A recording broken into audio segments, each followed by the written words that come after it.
வணக்கம் நண்பர்களே, எல்லாம் நல்லா இருக்கிறீங்களா? ஓகே, எல்லாம் நல்லா இருப்பீங்கன்னு நினைக்கிறேன். என்னடா வீடியோவே காண நினைப்பீங்க, முடிஞ்சளவு பார்க்குற முயற்சி பண்ணுறேன். மெயினாக எங்கள் டிஎஸ் ஆர்பிட் யூடியூப் சேனலில் பார்த்தீங்கன்னா அந்த சேனலில் வீடியோ வந்துகிட்டே இருக்குது பாருங்கள். முடிஞ்சளவு இந்த சேனல்லே வீடியோ போட பார்க்குறேன், முடிஞ்சளவு வீடியோ போட பார்க்குறேன். ஓகே, இன்றைக்கி என்ன வீடியோன்னு பார்த்துட்டிங்கன்னா ஒன்றும் இல்லை மக்களே. இன்றைக்கி நம்ம வீட்டில் என்ன குழம்புனா காளான் குழம்பு. பார்த்தீங்கன்னா தெரியும் பாருங்கள். இன்றைக்கி நம்ம சூப்பரான ஒரு காளான் வாங்கியிருக்கோம் பார்த்தீங்களா. இந்த காளான் வந்து ரொம்ப டேஸ்ட்டாக இருக்கும் மக்களே. மொட்டு காளான் அது ஒரு டேஸ்ட்டு, ஆனால் இது வந்து ஏலக்காளான் ஃப்ரெண்ட்ஸ். இந்த காளான் வந்து பார்த்திங்கன்னா மெயினாக குழம்புக்கு போடுவாங்க. குழம்புக்கு போட்டால் ரொம்ப டேஸ்ட்டாக இருக்கும். இதை வந்து கிரேவியாக பண்ணாலும் டேஸ்ட்டாக இருக்கும். இந்த மொட்டு காளானுங்கிறது வந்து ஃப்ரெண்ட்ஸ், அது வந்து இந்த காளான் செய்கிறதுக்கு அப்புறம் அதெல்லாம் வந்து சில்லி மாதிரி போட்டால் நல்லா டேஸ்ட்டாக இருக்கும். ஆனால் இந்த இலக்காளான் வந்து பொறுத்த வரைக்கும் பார்த்திங்கன்னா குழம்புக்கு சூப்பராக இருக்கும் ஃப்ரெண்ட்ஸ், அல்டிமேட்டாக இருக்கும். அந்த குழம்பு வீடியோ தான் இன்றைக்கி பார்க்க போகிறீங்க. ஆமாம், இந்த வீடியோ பார்த்தீங்கன்னா தயவுசெய்து மிஸ் பண்ணாமல் நீங்களே இதே மாதிரி செஞ்சு சாப்பிட்டு பார்த்துட்டு கமெண்டில் சொல்லுங்கள். அவ்வளோ ஒரு டேஸ்ட் ஃப்ரெண்ட்ஸ், கண்டிப்பாக நான் சொல்கிறேன். ஏன்னா அவ்வளோ டேஸ்ட்டாக இருந்தது. நான் வந்து செஞ்சு சாப்பிட்டு தான் உங்களுக்கு சொல்கிறேன். ஓகே, ட்ரை பண்ணி பார்த்துட்டு சொல்லுங்கள். முதல்ல பார்த்தீங்கன்னா இந்த காளானை வந்து ஒரு குண்டாவில் போட்டு ஒரு 2 ஸ்பூன் மஞ்சள் போட்டு நல்லா கழுவிடுங்க. தண்ணி ஊற்றி நல்லா கழுவி நல்லா புழிஞ்சிடுங்க. நல்லா அப்படியே அமுத்தி புழிஞ்சு தண்ணியில் எடுத்ததுக்கப்புறம் இந்த மாதிரி வச்சுக்கோங்க, ரெடியாக வச்சுக்கோங்க. ஓகே, அது முதல்ல பண்ணி ரெடியாக வச்சுக்கோங்க. இப்போ வந்து வாங்க நம்ம சமைக்க ஆரம்பிக்கலாம். முதல்ல அடுப்பத்தை வச்சுக்கலாம். அடுப்பத்தை வச்சுட்டு கொஞ்சம் இந்த மாதிரி ஒரு வடசட்டி வச்சுக்கோங்க. அடுப்பத்தை வச்சு இந்த மாதிரி ஒரு வடசட்டி வச்சுக்கோங்க. வடசட்டி நல்லா காயணும். காஞ்சதுக்கப்புறம் நம்ம எண்ணெய் ஊற்றிக்கலாம். Okay, 10 seconds later. ஃப்ரெண்ட்ஸ் பார்த்தீங்கன்னா இப்போ வடசட்டி காஞ்சிருச்சு. நம்ம எண்ணெய் வந்து நல்லா ஊற்றிக்குங்க. ஒரு மேக்ஸிமம் ஒரு 100 கிராம் மேக்ஸிமம் எண்ணெய் வந்து பார்த்திங்கன்னா ஒரு 100 ml ஊற்றிக்குங்க. எண்ணெய் கொஞ்சம் நல்லா அதிகமாக இருந்தால் தான் நல்லாயிருக்கும். ஓகே, இப்போ பார்த்தீங்கன்னா எண்ணெய் நல்லா காஞ்சிருச்சு. நம்ம என்ன பண்ணுறோம்னா முதல்ல ஒரு 2 பார்த்துங்க, ஒரு 2 கிராம்பு, ஒரு 2 பட்டை பார்த்துங்க. ஒரு 2 கிராம்பு 2 பட்டை போட்டுக்கலாம். ஏன்னா ஏற்கனவே நம்ம சின்ன வெங்காயம், தேங்காய், அப்புறம் பட்டை, கிராம்பு ஒரு 2 கிராம்பு, ஒரு இதே மாதிரி ஒரு 2 பட்டை, இப்போ போட்ட அளவுக்கு 2 பட்டை 2 கிராம் மட்டும் போட்டு அரைச்சி ரெடியாக வச்சுருக்குறோம். நீங்களும் இதே மாதிரி அரைச்சிக்கோங்க. சொல்கிறேன் பார்த்துங்க.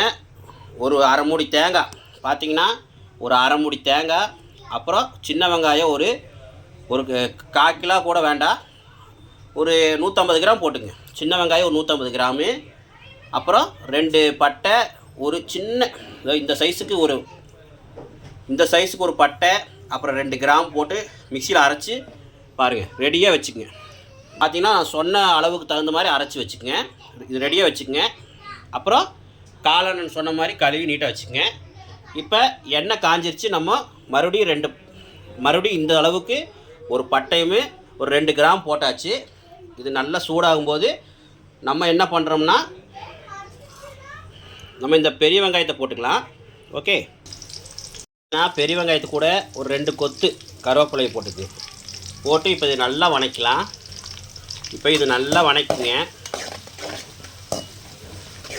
நல்லா வணக்கிட்டு இப்போ லைட்டாக நம்ம மஞ்சள் போட்டுக்கலாம். நம்ம ஏற்கனவே மஞ்சள் போட்டு தான் கழுவி இருக்கிறோம். இருந்தாலும் ஒரு டீஸ்பூன், ஓகே, ஒரு டீஸ்பூனுக்கு அளவுக்கு நம்ம மஞ்சள் போட்டாச்சு.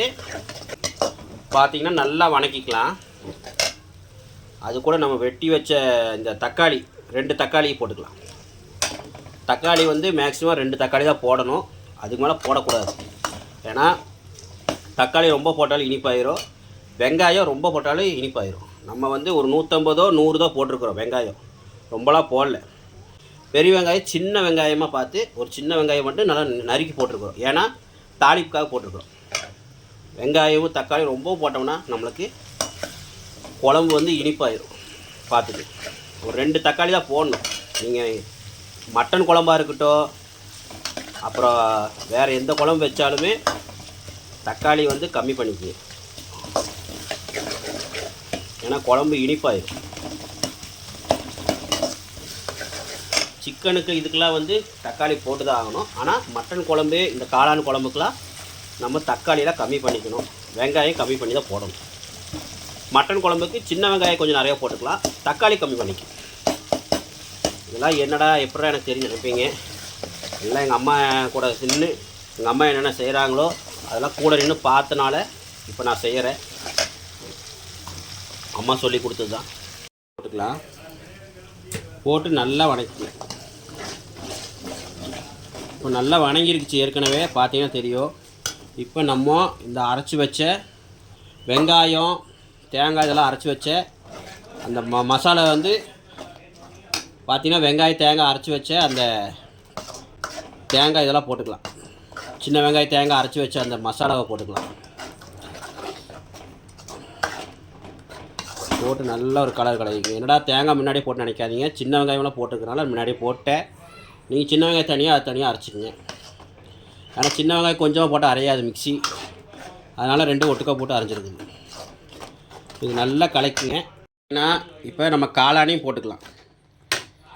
இப்போ காளானையும் போட்டுட்டு நம்ம மேலே லைட்டாக கறி மசாலா லைட்டாக போடுங்க, ரொம்ப போட்டிங்கன்னா உங்களுக்கு காரமாயிரும். லைட்டாக போட்டுங்க. ஓகே, போட்டு நல்லா கலரணும். பாருங்கள் எப்படி பண்ணுறோம் பாருங்கள். அடுத்து வந்து பார்த்திங்கன்னா நம்ம கொஞ்சம் மட்டன் தூள் கொஞ்சம் போட்டு கொஞ்சமாக போட்டு அதையும் கலரிடுங்க. நல்லா ஒரு தண்ணியே ஊற்றாமல் நல்லா ஒரு 5 நிமிஷம் 10 நிமிஷம் வணக்குங்க. ஏன்னா காளான்லேயே தண்ணி வரும், அதனால் ஒரு 10 நிமிஷம் கழித்து வணக்குங்க. 10 நிமிஷம் வணக்குனாதான் நல்லா மசாலா பிடிச்சி நல்லா கரெக்டாக இருக்கும். இப்போ நம்ம தேவையான அளவு உப்பு போட்டுங்க, கரெக்டான அளவுக்கு உப்பு போட்டுங்க. முதல்ல வணங்குறதுக்காக உப்பு போட்டோம், இப்போ கரெக்டான அளவுக்காக கொஞ்சம் உப்பு போட்டாச்சு. இப்போ நல்லா வணக்கி விட்ருங்க, நல்லா வணங்கட்டும். பாருங்கள், கொஞ்சம் நேரம் கழித்து நான் உங்களுக்கு காட்டுறேன் பாருங்கள். நான் கறி மசாலா வந்து ஒரு ஸ்பூன் போட்டிருக்கேன். அதே மாதிரி மட்டன் தூள் ஒரு 1.5 ஸ்பூன் போட்டிருக்கிறேன். ஏன்னா 1.5 ஸ்பூன் போட்டிங்கன்னா தான் நல்லாயிருக்கும். இப்போ நல்லா கலக்கி விட்டாச்சு. நம்ம ஒரு தட்டு போட்டு மூடி வச்சிடலாம்.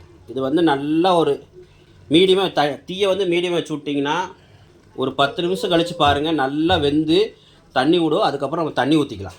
ஓகே மக்களே, பார்த்தீங்கன்னா சொன்ன மாதிரி பாருங்கள், ஒரு 5 நிமிஷம் தான் ஆயிருக்கும். இங்கே பாருங்கள் தண்ணியெலாம் விட ஆரம்பிச்சிருச்சா. நான் இன்னொன்று என்ன பண்ணிட்டேன்னா, நான் வந்து ஒரு பொருள் போட மறந்துட்டேன், மசாலா பொருள். அதுதான் முக்கியமான பொருள். என்னென்னு காட்டுறேன் பாருங்கள். பார்த்தீங்கன்னா தெரியும், மல்லித்தூள்.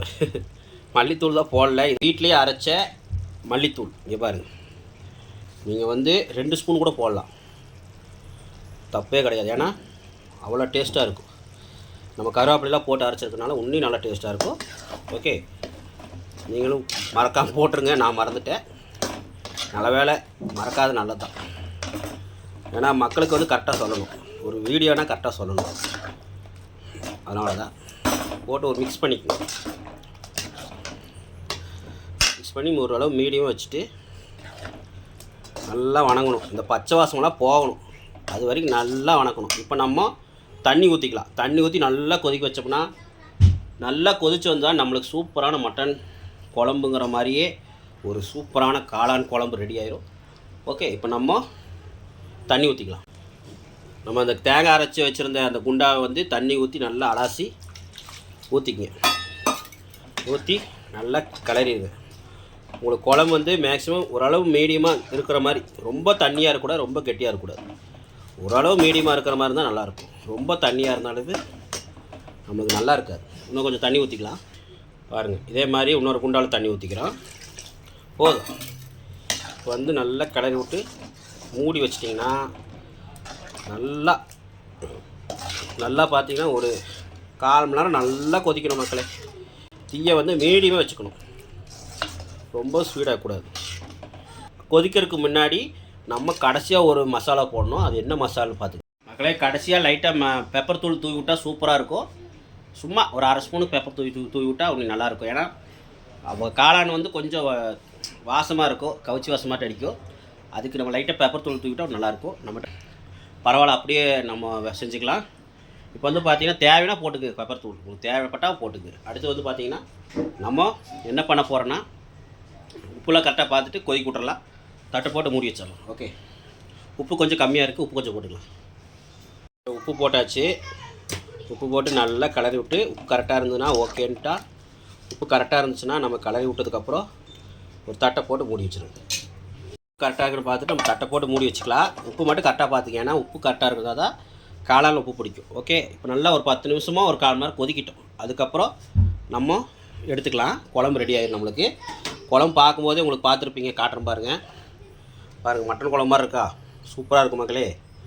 அம்மா ஸ்டைலில் பண்ணுறேன் பாருங்கள். தீ மீடியம் வச்சுங்க. தீ வந்து தயவுசெய்து மீடியம் வச்சுங்க. ஸ்பீடாக வச்சிங்கன்னா குழம்புலாம் உங்களுக்கு திரியாக போயிடும், தண்ணி மேலே ஆயிடும். மீடியம் வச்சிங்கன்னா அந்த சூட்டில் அப்படியே வெந்து உங்களுக்கு நல்லா அப்படியே குழம்பு மசாலா ஊறி சூப்பராக உங்களுக்கு சூப்பராக இருக்கும். என்றைக்குமே எந்த குழம்பு செஞ்சாலும் மீடியம் வச்சுங்க. இப்போ நம்ம மூடி வச்சுக்கலாம். ஒரு 10 நிமிஷம் ஒரு 1/4 மணி கழிச்சு நம்ம பார்க்கலாம். வாங்க, சூப்பரான மட்டன் குழம்பு ரெடி ஆயிடுச்சு. அருமையான மட்டன் குழம்பு ரெடி ஆயிடுச்சு. வாங்க பார்க்கலாம். பெப்பர் தூள் இருக்குது. நம்ம காரம் கரெக்டாக இருந்தால் இதே போதும். காரம் வேணும்னா லைட்டாக பெப்பர் தூள் போட்டோம்னா கொஞ்சம் நல்லா தான் இருக்கும். பார்க்கலாம் வாங்க. இப்போ குழம்பு ரெடி ஆயிடுச்சு. பார்க்கலாமா? எனக்கு ஆர்வமாக இருக்குது. ஏன்னா செய்கிறது பிரச்சனை இல்லை, அது செஞ்சு முடித்து கொதித்து வந்ததுக்கப்புறம் அது ஒரு மேலே ஒரு அப்படியே பார்த்து கறி குழம்பு மாதிரி இருக்கும். அதுதான் அருமையாக இருக்கும். காட்டுறேன் பாருங்க. ஓகே மக்களே பாருங்கள், திறந்து காட்டுறேன் பாருங்கள். சூடாக இருக்குது. பாருங்கள், மட்டன் குழம்பா இல்லை காளான் குழம்பா நீங்களே சொல்லுங்கள். பாருங்க, முடிஞ்சளவு காளானை வந்து ரொம்ப பொடியாக போடாதீங்க. போட்டிங்கன்னா வாய் கிடைக்காது. அப்படியே ஒரு பீஸை வந்து 2 போட்டுங்க. பெருசாக இருந்தால் 2 போடுங்க, இல்லை சின்னதாக இருந்தால் அப்படியே போட்டுருங்க. ஆனால் காளான் வந்து பொடியாக போட்டிங்கன்னா, அறுத்து பொடியாக போட்டிங்கன்னா வாய்க்கு வராது. பாருங்க எப்படி போட்டிருக்கோம் பாரு, காட்டுறேன் பாருங்க. பாருங்க, இந்த மாதிரி இருக்கணும். அப்போ தான் வாய்க்கு எடுத்து சாப்பிட்றதுக்கு சூப்பராக இருக்கும். அதுதான் காளான் குழம்பு. சும்மா பொடியாக போட்டு கரைஞ்சி போச்சுன்னா அது நல்லா இருக்காது. பாருங்க, இந்த மாதிரி லென்த்தாக, ஓரளவு லென்த்தாக சிக்கன் பீஸ் மாதிரி போட்டுங்க. சிக்கன் பீஸ் மாதிரி போட்டு இந்த மாதிரி வச்சுக்க, சூப்பராக இருக்கும். பாருங்கள், அல்டிமேட்டாக இருக்குது. டேஸ்ட்டு பார்த்துடலாமா? இருங்க, டேஸ்ட்டு பார்த்துட்டு உப்பு இருக்கா என்ன இருக்குன்னு பார்த்துட்டு காரம் எப்படி இருக்குன்னு நல்லா கரெக்டாக பார்த்துட்டு உங்களுக்கு சொல்கிறேன். ஏன்னா நான் தான் வீடியோ எடுக்கிற காலையில் ஒரு ஆள் தான் வீடியோ எடுத்துகிட்டு இருக்கிறேன். இருங்க, நான் பார்த்து சொல்கிறேன். உப்பு வந்து கொஞ்சம் கம்மியாக இருக்குது, கொஞ்சம் போட்டேன். கடைசியாக போட்டுக்கலாம், ஏன்னா அந்த கவுச்சி வாசம் போகும், அதுக்காக கொஞ்சம் போட்டுக்கிறோம். ஓகே, போட்டு விட்டு தூவி விட்டு இறக்க வேண்டியதான். முடிஞ்சது மக்களே, நம்ம சூப்பரான மட்டன் குழம்பு ரெடி. இப்போ ஒரு கலரிக்கலாம் மக்களே. கடைசியாக நம்ம கொத்தமல்லி போட்டு இறக்கலாம். பாருங்கள், அப்படியே பூ போல் எங்கள் ஒய்ஃப் வந்து போட்டு விட்டாங்க. வாங்க, சூப்பரான மட்டன் குழம்பு அப்படிங்கிற ஒரு காளான் குழம்பு நம்ம சாப்பிட்லாம். மட்டன் குழம்பு மாதிரி தான் இருக்குது பார்க்குறதுக்கு. ஓகே மக்களே, இது வந்து சர்வ் பண்ணிவிட்டு சாப்பிட்டு உங்களுக்கு நம்ம சூப்பரான ஒரு காளான் குழம்பு சாப்பிட்லாம். வாசம் வேறு தூக்குது. என்னடா வீடியோக்காக ஓவராக பர்ஃபார்மன்ஸ் பண்ணுறானே அப்படின்னு நினைப்பீங்க. சத்தியமாக நல்லாயிருக்கு மக்களே. நான் செஞ்ச குழம்பான்னு எனக்கே டவுட்டாக இருக்குது. வாங்க பார்க்கலாம். ஓகே, ஒன்றும் அவ்வளோதான் மக்களே. கண்ணு பார்க்க கை வேலை செய்யுது. இது ஒன்றும் இல்லை, செய்கிற சமையலை கரெக்டாக கவனமாக பார்த்தீங்கன்னா போதும். அது வந்து நம்ம கரெக்டாக பண்ணலாம். ஆனால் கரெக்டாக பண்ணுற விதம் தான் இருக்குது. கொஞ்சம் மிஸ்டேக் ஆச்சுன்னா, ஒரு துளி உப்பு அதிகமாக காரம் அதிகம் ஆச்சுன்னா நல்லா இருக்காது. ஏன்னா குழந்தைங்க சாப்பிட்றது, அதனால் ஜாக்கிரதை செய்யணும். பாருங்கள், சூப்பராக இருக்குது. இதே மாதிரி நீங்களும் செஞ்சு பாருங்கள். எனக்கு பிடிச்சிருக்குது. என்னோடய டேஸ்ட்டு அருமை. நான் செஞ்ச குழம்பான்னு எனக்கே டவுட்டாக இருக்குது. கண்டிப்பாக உங்களுக்கு பிடிக்கும், செஞ்சு பாருங்கள். வாங்க நம்ம சாப்பிட்டு பார்க்கலாம். பாருங்க மக்களே, சோத்துக்கு இதுக்கு அல்டிமேட்டாக இருக்கும். சப்பாத்திக்கு அப்புறம் இந்த மாதிரி தோசைக்கெலாம் அருமையாக இருக்கும் மக்களே. பார்த்தீங்கன்னா சோத்தில் வந்து குழம்பு லைட்டாக பிணைஞ்சிக்கணும். ரொம்ப பிசைஞ்சிங்கன்னா உங்களுக்கு நல்லா இருக்காது. என்றைக்குமே கறி குழம்பாக இருக்கட்டும், சிக்கன் குழம்பாக இருக்கட்டும், லைட்டாக பிணைஞ்சி சாப்பிட்டிங்கன்னா அருமையாக இருக்கும். ஏன்னா நம்மளுக்கு மசால் பிடிக்காதவங்க லைட்டாக பிணைஞ்சிக்கலாம். மசால் பிடிச்சவங்க கொஞ்சம் நிறையா குழம்பு போட்டு பிணைஞ்சி சாப்பிட்லாம். பார்த்துக்கலாம். இப்போ பார்த்தீங்கன்னா நல்லா பிசைஞ்சு இங்கே பாருங்க, காளானை பாருங்கள், சிக்கன் மாதிரி இருக்குது மக்களே. அல்டிமேட்டாக இருக்குது. இது வந்து உங்களுக்கு சாப்பிடும்போது காட்டுறேன், பின்னாடி சைடில் உங்களுக்கு காட்டுறேன். வாங்க மக்களே, சாப்பிடலாம். மக்களே பார்த்தீங்கன்னா கரெக்டாக இருக்குது மக்களே. மட்டன் குழம்புக்கு கரெக்டாக இருக்குது. மட்டன் குழம்பு எப்படிமோ அந்த மாதிரி தான் இருக்குது. டவுட் என்னென்னா எங்கள் ஒய்ஃப்கிட்ட கேளுங்க, என் குழந்தைக்கு கூட கேளுங்கப்பா. நான் ஒன்றும் பொய் சொல்ல கிடையாது. இனிப்பு வந்து நம்ம வெங்காயம் வந்து அதிகம் போட்டால் இனிப்பாக இருக்கும், தக்காளி அதிகம் போட்டது இனிப்பாக இருக்கும். கரெக்டாக போட்டு தக்காளி வெங்காயம் போட்டு பக்காவாக செஞ்சுருக்கோம். இப்போ பாருங்கள், ஒரு பெரிய பீஸ் எடுத்து கடிச்சு காட்டுற பாருங்க. வேறு காளானை